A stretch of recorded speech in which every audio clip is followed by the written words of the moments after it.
set out. During the 26-month construction of the Titanic at the Harland and Wolff shipyard in Belfast, 28 serious accidents and 218 minor accidents were recorded. 8 workers were killed.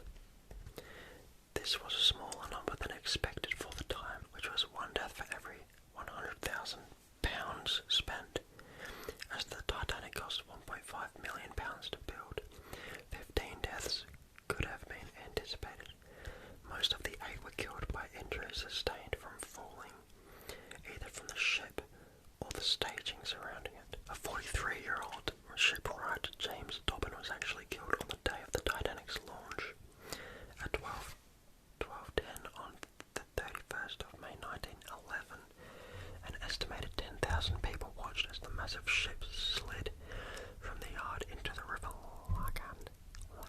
Lagan. Dobbin was crushed during the process of removing the timber stays which had been holding the ship upright. That's terrifying. Number 2. The largest liner in the world. On her launch, the Titanic became the largest movable man-made object. She was 269 metres long and 28 metres wide. From keel to bridge, she was... I don't understand boat terminology, ship terminology.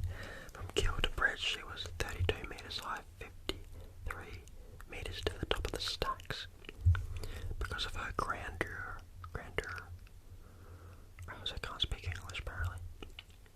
It was felt that the Titanic should have 4 exhaust stacks. Thomas Andrews' efficient original design, however, necessitated only 3. The ship therefore had 1 purely decorative stack. Wow, okay. Number 3. 1 of 3. Because her size and the new equipment it would have been too expensive to build the Titanic alone. Instead, she was built alongside 2 sister ships, both of which also had eventful lifetimes. Construction of the RMS Olympic began first, and the ship was launched on the 20th of September 1920. For the next 12 months, the fractionally smaller Olympic was the largest liner in the world. Less of the attention to detail applied to the aesthetic of the Titanic was used on the Olympic. After the former sank, however, improvements included lifeboats for all, and in October 1912, the installation of a watertight inner skin. The Olympic rescued soldiers from the sinking British battleship Audacious in October 1914 and served as a troop ship carrying Canadian soldiers to the European front. She was only one of the 3 to survive more than half a decade. The third and biggest ship, the Britannic, went into production after the Titanic disaster and sank in 1916 after hitting a mine. Wow. She had been a British hospital ship. That's pretty interesting how they built 3 of them and one was even bigger than the Titanic. It also sank though, that's sad. Number 4, room for 1,000 more. Around 2,200 people were on board when the Titanic sank in 1912, but her maximum capacity was around 3,500. Of these, 1,000 would be crew. That's a lot of crew. In 1912, there were 908 crew members, but fewer passengers. There were 324 in first class, 284 in second, and 709 in third. Between 1490 and 1635 of these people died as the ship sank, including the captain. Rest in peace. Number 5. The estimated overall wealth of the passengers in first class was 500 million. 87 million of this is attributed to John Jacob Astor IV. There's a lot of millions. On their voyage from New York in January 1912, Astor and his wife Madeline travelled on the Olympic. Astor was the richest passenger on the Titanic on their return journey, and was one of the richest people in the world. He died in the sinking. As a women and children first protocol was generally followed. 6.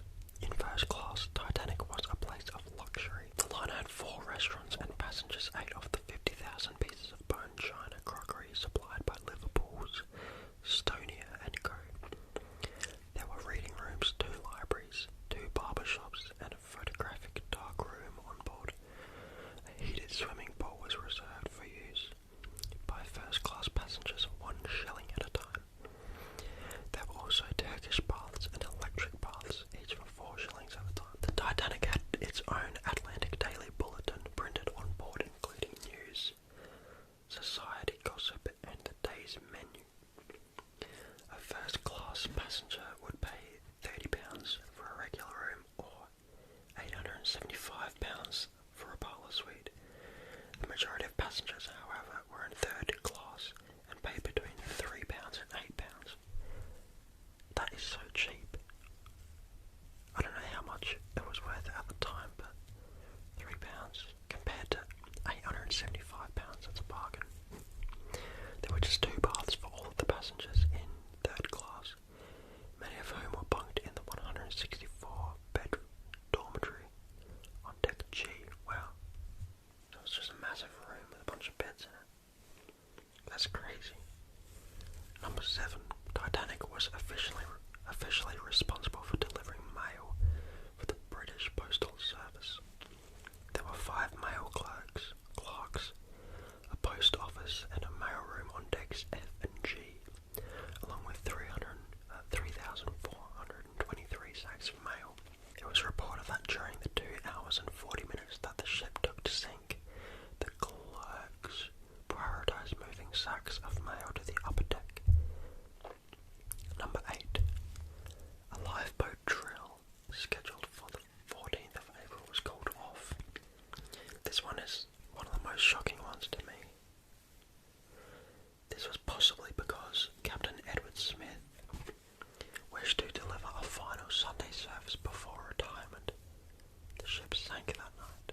The crew had only done 1 lifeboat drill whilst the ship was docked.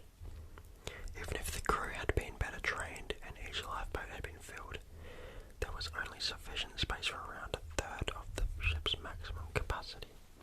It was believed that the ship would not sink, so there would be time to ferry passengers off it.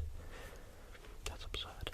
This oversight was made possible by the Merchant Shipping Act of 1894, which was not updated to accommodate ships exceeding 10,000 tons. Number 9.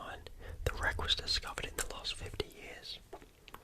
The Titanic wreck lies 3,700 metres below the surface of the Atlantic. That is terrifying to think about. It was not discovered until 1985, at which time it was confirmed that the boat had split in 2. The task of finding the Titanic was included in a military operation to survey the remains of some nuclear submarines led by Robert Ballard. The separated bow